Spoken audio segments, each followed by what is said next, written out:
Hello guys, this is Edna, welcome to my channel. Before we start this video, please don't forget to subscribe, hit the like button and leave your comments in the section below. The purpose of this video is mostly to create awareness. It's not really to attack any brand.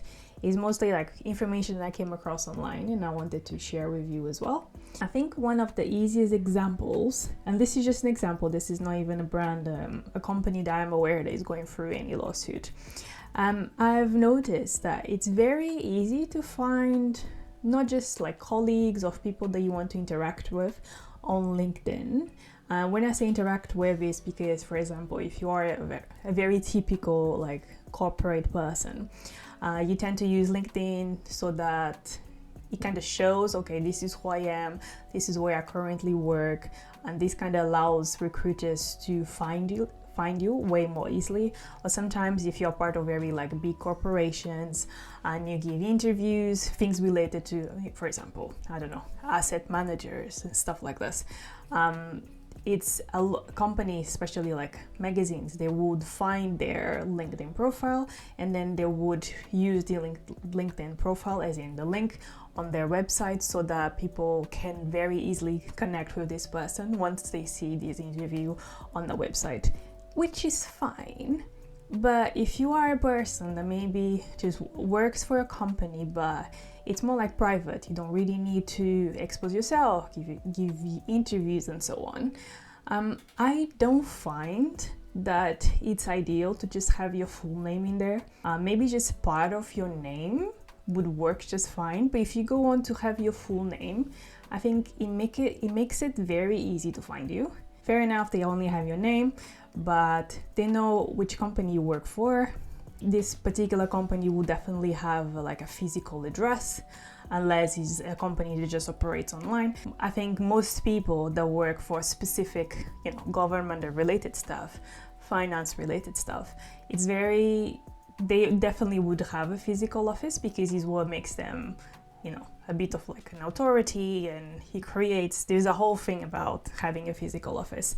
So imagine if for some reason there is this odd person that is searching for you through your name. They will easily find you on social media, probably Instagram or TikTok, because a lot of people use their first and last name. I've done the same, so I'm not really blaming anybody, but I'm just, allowing you to think about this. So first and last name, they find you on social media, they find you on your LinkedIn profile. LinkedIn profile leads them to see which company you work for, which then leads them to find the address where the company is, and very easily they can just wait for you at the door of your office, which is horrendous to think about, especially as, imagine if you have a stalker. Imagine how easy it is for them to just wait for you outside of your office. I've heard about cases like this. So my purpose with this video really is to just make you aware of the little things that we do without even thinking about it, that just put our lives and our privacy in danger, really. First case we have, it's this company called Honey, and Honey is owned by PayPal. You probably saw an advert for them months ago, maybe months.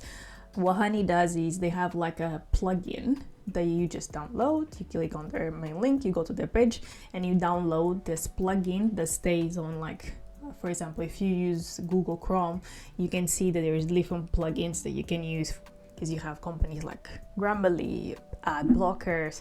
It's the same thing. So you would have a little plugin there.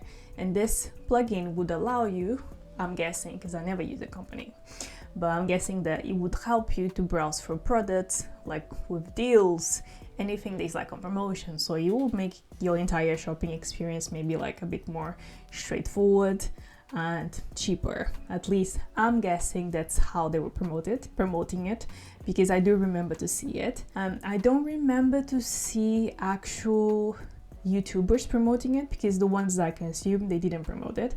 But some YouTubers had a huge problem with this brand, because I think the brand was kind of taking advantage of them and not paying them correctly. But there is an article about this, so let's just read through the articles just to make this a bit more clearer. At the heart of the complaint is a technical breakdown of how Honey allegedly operated.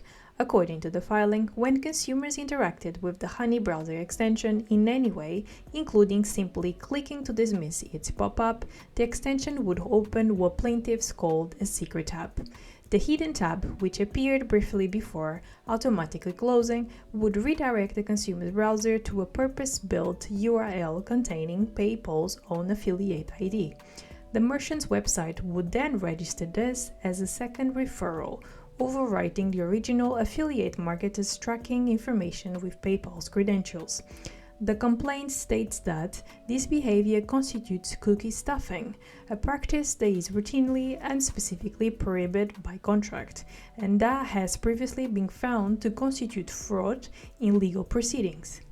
What makes this particularly significant for the affiliate industry is that the mechanism allegedly functioned regardless of whether Honey actually provided any value to the consumer.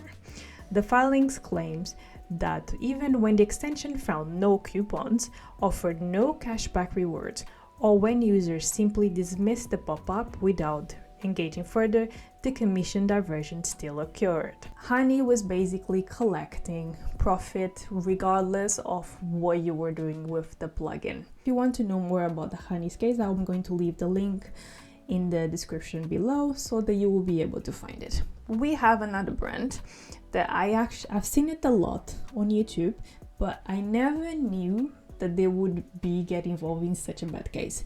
So the brand is called BetterHelp.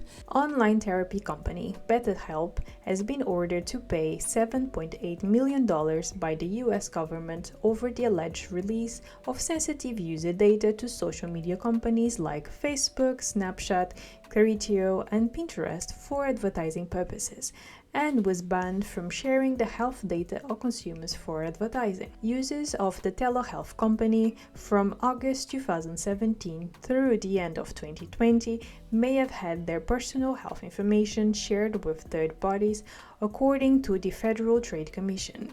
Users were required to provide name, email address, birth date, and other personal information. The FTC noted that the company used consumers' email addresses and the fact that they had previously been in therapy to instruct Facebook to identify similar consumers and target them with advertisements for BetterHelp's counseling service. This is not the only company sharing personal details, users' personal details with Facebook without permission. There's another case that, as per usual, it keeps happening, right? There's this article that says, gambling companies are covertly tracking visitors to their websites and sending their data to Facebook's parent company without consent in an apparent breach of data protection laws. The information is then being used by Facebook's owner Meta to profile people as gamblers and flood them with ads for casinos and betting sites, the Observer can reveal. A hidden tracking tool embedded in dozens of UK gambling websites has been extracting visitors' data, including details of the web pages they view and the buttons they click, and sharing it with the social media company. By law, data should only be used and shared for marketing purposes, with explicit permission obtained from users on the websites in which the tools are embedded. The Gambling Commission has announced measures to prohibit cross-selling, where companies target existing customers with ads for other parts of their business, but there is nothing to prevent brands relying on profiling by third parties such as Meta to try to recruit new customers.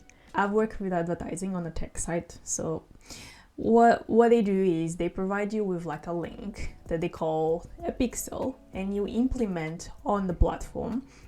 So when we are creating a campaign for a specific brand, they provide us with all these different links that they would like to use. A lot of them is just to track how the campaign is performing, so that they can then match the information with what we are providing. For example, if you're working for like a magazine or anything like that, so they want to match the information, the reporting that you're providing them, with the information that their platform is collecting, which so far is okay.